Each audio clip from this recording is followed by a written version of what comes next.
Hello and welcome back to the Value Chain TV News Update.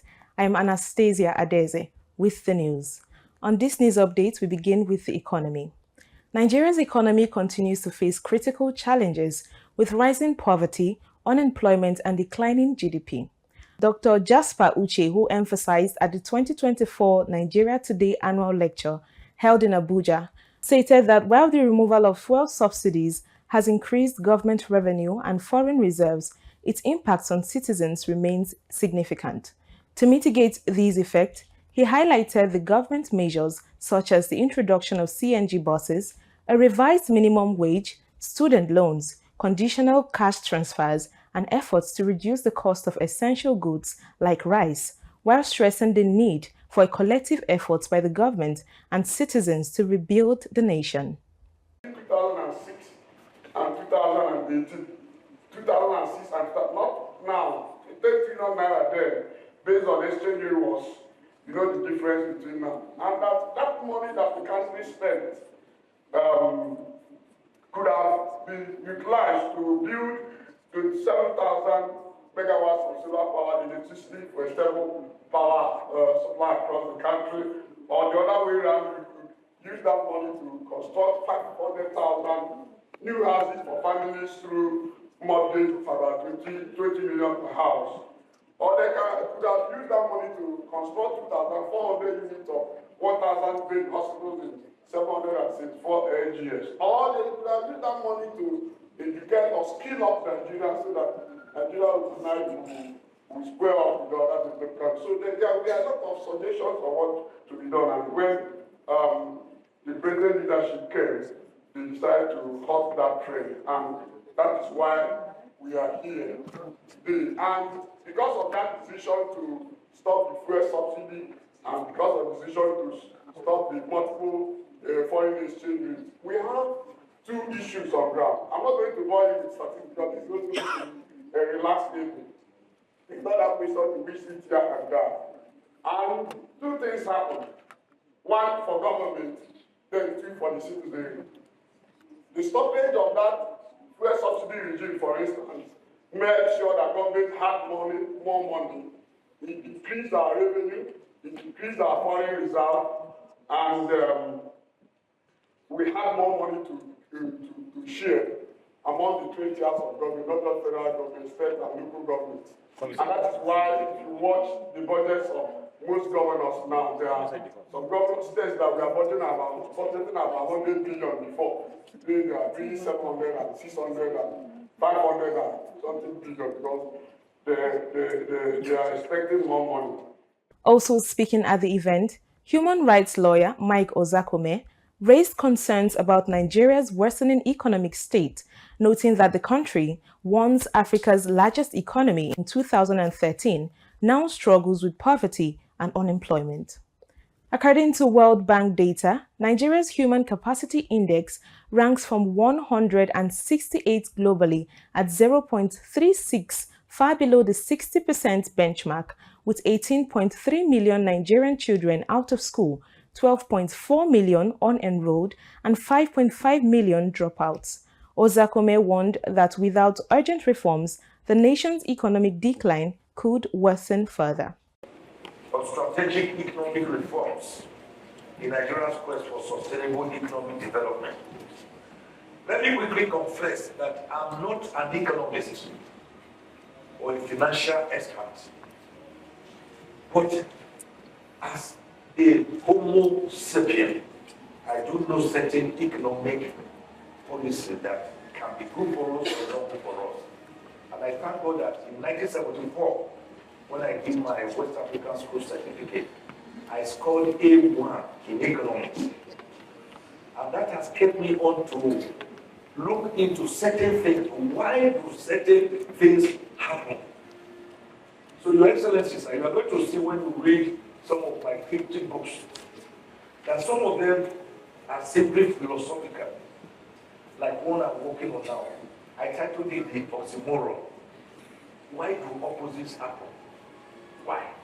Life, death, tall, short, big, small, darkness, light, death, life. I just want to know. Our current predicament is a narrative of both triumphs and tragedy. According to the IMF, International Monetary Fund, our economy, which was formerly lauded as the largest economy in Africa by 2014, rebuilt with over $500, continues to split, and this crippling inflation, over reliance on one monoproduct, oil, currency devaluation, and a volatile commodity market. You all know that this has fostered poverty and income inequality in Nigeria. The Nigeria Today magazine marked its one-year anniversary with a grand annual lecture and awards night, bringing together dignitaries from across various sectors to celebrate excellence. The event, hosted by the editor and publisher, Barrister Chikamnayo Eze, featured the Outstanding Performance Annual Lecture and awards, recognizing individuals and institutions excelling in their fields despite the nation's economic challenges. It's moved forward. Nigeria Today magazine is celebrating its first year anniversary. And for us, it means a lot, especially at this time in our nation, to be able to start a media house and begin to nurture it despite all the attendant challenges that come with running a business, how much more a media business in these trying times. So we have reason to celebrate, and we said we are going to call our friends to celebrate with us, and we're going to recognize people like Abdul, the young leaders of this nation, and we're going to recognize all of the people that have helped us to go through the last 1 year, and all of the people that have helped our nation to continue to navigate the safety in the midst of the storms of life that has become more like a daily experience for citizens across the globe. So we're here tonight to listen, to learn, but more especially to celebrate our compatriots. And why should we celebrate? When things are seemingly hard, we celebrate because it is a celebration that will justify all our efforts and all our grinding in all walks of life. Former Senate President Pius Ayim, who chaired the event, officially inaugurated the magazine and led the awards ceremony. Well, let me start by saying that 36 years ago, I was in the Victoria Island Nigerian Law School to do my 1-year law school. And part of the program was that we would do an internship in a law firm. I was posted to one law firm in Surulere. And when I reported, that law firm belonged to Professor Mike Ozekome.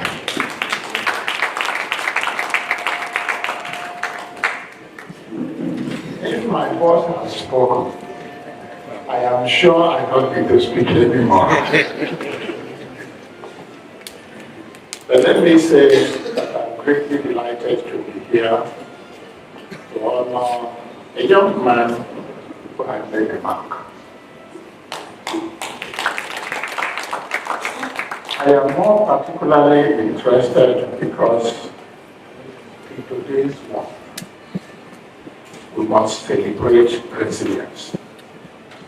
We must encourage enterprise. And indeed, we must support doggedness. Would you believe that this is the first anniversary of Nigeria Today magazine? And is able to package this event to celebrate the 1-year Notable awardees include Kaduna State Governor Uba Sani, Bayelsa State Governor Donyi Diri, and Kebbi State Governor Comrade Nasir Idris, amongst others.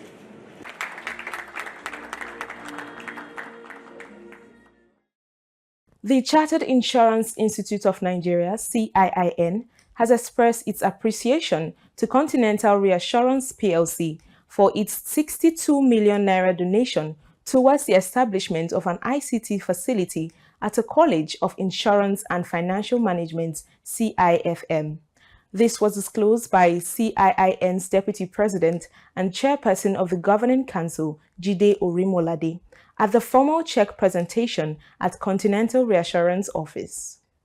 Orimolade commended Continental's Reassurance for its commitment to capacity development within Nigeria's insurance industry, describing the initiative as a transformative step towards strengthening the sector's skill set.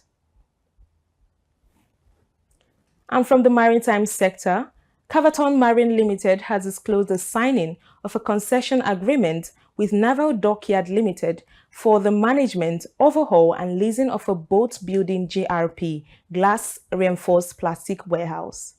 The signing ceremony was held at the Naval Dockyard in Lagos, marking a significant advancement in the development of Nigeria's maritime infrastructure. This pivotal agreement underscores the dedication of Caverton Marine, a subsidiary of the Caverton Group, to enhancing local production capacities for high-quality vessels, including GRP ferries, security boats, fishing vessels, and leisure craft. And finally on sports, with Napoli currently on a loan at Galatasaray and the release clause valid in the January transfer window, Osimhen's future still remains in doubt.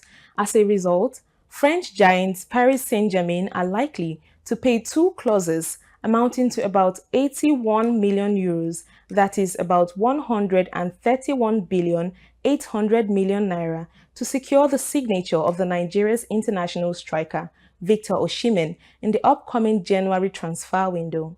However, Gazzetta dello Sport reportedly claims that League One side are still interested in the 25-year-old Super Eagles forward. And that's it on the Value Chain TV News Update. Don't forget to subscribe to our YouTube channel to get the news on the go. I am Anastasia Adeze. Many thanks for staying with us.